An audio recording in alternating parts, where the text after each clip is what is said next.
यह कहानी है उस समय की जब इस्लाम के इतिहास में सबसे बड़ा इम्तिहान आया था। वह महीना था मुहर्रम, एक ऐसा महीना जो गम और सब्र का पैगाम लेकर आता है।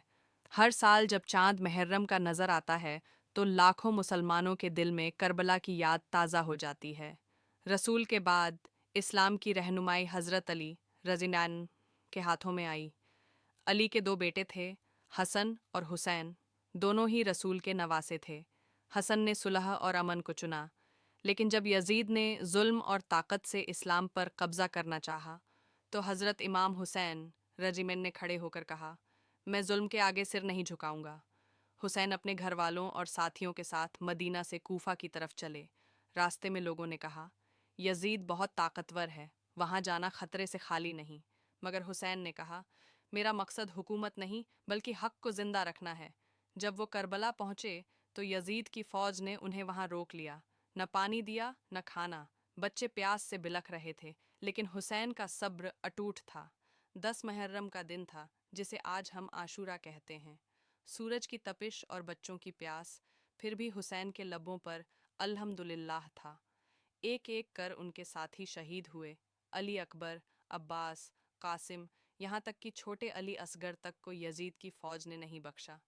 हुसैन ने बेटे की लाश हाथों में उठाई और कहा, ए मेरे रब, तू गवाह रहना, मैंने तेरे लिए सब कुछ कुर्बान कर दिया।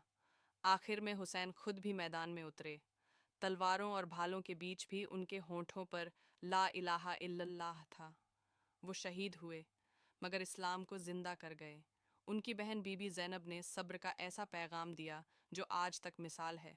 उन्होंने कहा, हमने अल्लाह की राह में सब कुछ दिया, मगर सिर झुकाया नहीं। आज जब हम मुहर्रम मनाते हैं तो यह कोई त्योहार नहीं, बल्कि एक याद, एक सबक और एक इबादत है। यह हमें सिखाता है कि जुल्म के आगे कभी न झुको, हक़ की आवाज़ बुलंद रखो, सब्र, ईमान और कुर्बानी से इस्लाम को ज़िंदा रखो। मुहर्रम का मतलब रोना नहीं, बल्कि समझना है कि हुसैन की कुर्बानी ने हमें सिखाया कि हक़ की राह मुश्किल हो सकती है, मगर मंजिल जन्नत की होती है। हर साल जब मुहर्रम आता है तो करबला याद दिलाती है कि सच्चाई की राह पर चलने वालों का नाम मिटाया नहीं जा सकता। हुसैन जिंदा है क्योंकि हक़ जिंदा है।